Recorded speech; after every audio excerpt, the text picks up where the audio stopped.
কি প্রোগ্রাম হচ্ছে আজ? আজ শ্রাবণ মাসে দ্বিতীয় সোমবার উপলক্ষে আমরা সবাই পাড়া প্রতিবেশী সমস্ত মা বোন আমাদের সাহায্য করেছে এবং একসাথে সবাই প্রতিজ্ঞাবদ্ধ হয়ে শিব মন্দিরে শিবের মাথায় জল ঢালবো। তার জন্য আমরা শিব মন্দিরে এসেছি। কোথা থেকে কোথা পর্যন্ত এসেছেন আপনারা?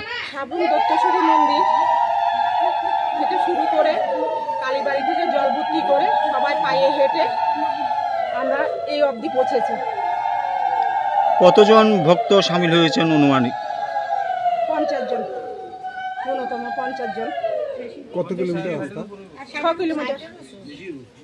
50-60